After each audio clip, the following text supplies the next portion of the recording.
like that, just the beginning actually kind of sets the tone. The creation of a national consciousness has been crucial component of European success, and that is what I know we touched on that already, and that is what has pulled other non-European cultures a little down if we are to measure it from a European center lens. Being able to create, to develop a national consciousness was not a simple task. So, but that was one of the greatest successes of European, because of the preeminence of political definition in the nature of the European Ottoman. Consciousness presupposes identity. This is very important. Like, consciousness presupposes identity. First, let us know who we are before we impose that identity now on other people. The question of national identity is essential. No group of people have realized this more than European historian. Now, she now tells you how everything started to take place. What Platonic thought, because Plato, from his academic perspective, was already setting the foundation, the theoretical foundation of European culture as a unique and superior culture from a very academic and theoretical perspective. And then Christianity complemented the philosophical, academic perspective or scientific, whatever perspective from Plato into a more spiritual, religious, and belief system way. You can see how they coordinated all aspects of humanity to build a European consciousness that is self-aware.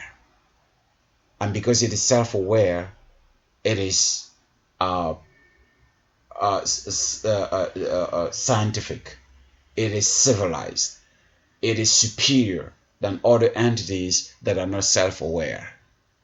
So self-awareness was a fundamental element in building the European Ottoman. Self-awareness. And they had to touch on all the aspects, from the academic, the Platonic thought, to Christianity, faith and spirituality, and science, all scientific research and all that. Like the YouTube video we were just watching, and the comments there, like science is politicized because pushing certain ideologies, you see, have done to unification of Europe is complemented by what European historians have contributed to the mythology of the racial and national origins of European people. They had to create a mythology, a myth of a European identity. They had to create it. It had to be done so that the rest will now fall in place. Because I remember a while ago, I was telling you a little bit how, in a very coordinated way, the European kind of dominated Africa and everything. And you asked me the question, I'm not sure if I can remember word for word. You asked me the question like, do you mean is it like concerted? Do you mean it's like they kind of, set it up like knowingly to do something like that? I said yes. They developed it. They created it. And they identify themselves as the more advanced civilized people. So they support each other in all of their conquests. So if, for example, something were to happen in Africa and everything, you will see all the European, coming together and speak as one for first their own interest before even think about the interest of the African. So it's very concerted. And you can see that here. So here this guy McDougall begins both racial myth and English history by saying myths of origin enable people to locate themselves in space and time. Something that the African, if we don't mention the ones that created actually science in Egypt, the descendants who were not interested in those things anymore were not able to locate themselves in space and time. We were not able to do that. So I watched a video of Neil deGrasse Tyson on Colbert. Um, he was explaining how knowledge and science can give you such a huge advantage over your opponent.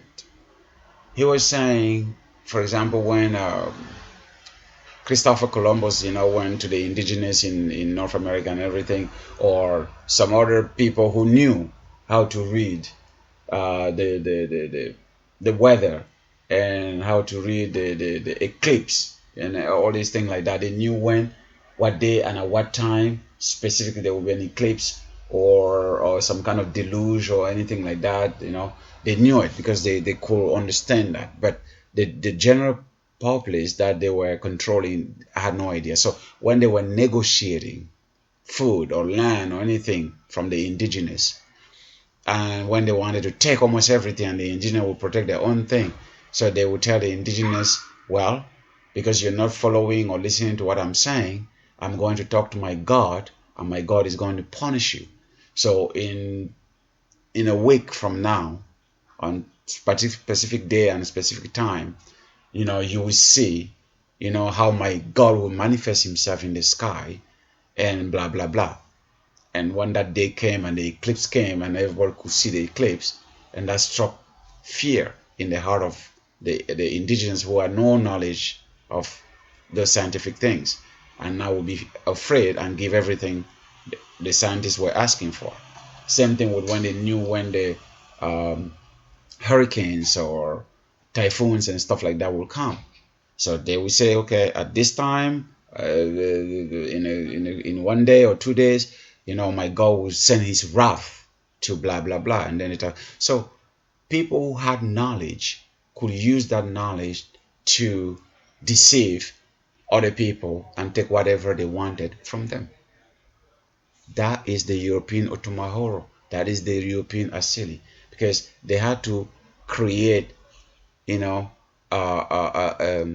self-image. They had to create national awareness, national identity, to locate themselves in space and time and know things like, geometry and boundary and everything, and who they are as conquerors, so that they can then use that knowledge to subdue and exploit the indigenous who had not such knowledge. So national identity, very, very crucial.